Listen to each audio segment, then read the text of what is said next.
Les principaux candidats à la présidence de la Commission européenne étaient réunis hier à Maastricht à l'occasion d'un débat inédit diffusé sur Euronews. Un face-à-face entre Jean-Claude Juncker du Parti populaire européen, Martin Schulz du Parti socialiste européen, Guy Verhofstadt de l'Alliance des démocrates et des libéraux pour l'Europe et Ska Keller du Parti vert européen. Il fut question d'économie, de politique étrangère, mais aussi de la montée du sentiment eurosceptique. Le problème avec l'élection européenne, c'est que les citoyens ont tendance à ne pas prendre au sérieux ces élections européennes. Et s'ils ne les prennent pas au sérieux, il y aura plus de représentants de partis d'extrême droite au Parlement. Et pour moi, en tant qu'Allemand, c'est inimaginable qu'un parti nazi puisse siéger au prochain Parlement et fasse encore la propagande pour l'idéologie d'Hitler. Autre sujet incontournable, la crise en Ukraine qui a refroidi les relations entre l'Europe et Moscou. Sur ce dossier, Jean-Claude Juncker prône la voie du dialogue. Ceux qui reprochent à l'Europe d'avoir une réaction trop faible, ils veulent faire la guerre, car c'est l'alternative aux sanctions, dit-il.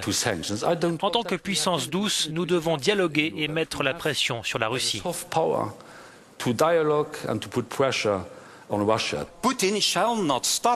Poutine ne s'arrêtera pas s'il voit une Union européenne faible qui n'est pas capable de prendre, je ne dis pas des sanctions économiques, mais au moins des sanctions personnelles contre l'entourage de Poutine. On le fait déjà. Non, on ne le fait pas. Les Américains, par exemple, s'attaquent, eux, aux oligarques. Mais nous n'avons pas le cran de nous attaquer aux oligarques pour le moment. Pour Ska Keller du Parti vert européen, la crise en Ukraine doit conduire à un changement des politiques énergétiques. Je pense que nous devrions réduire notre dépendance énergétique à l'égard de la Russie. Et je pense que c'est une honte que le budget de l'Union européenne, justement dans le domaine des énergies renouvelables et de l'efficacité énergétique, ait été réduit par mes chers collègues ici présents. Enfin, chaque candidat a été invité à convaincre les électeurs en livrant sa profession de foi.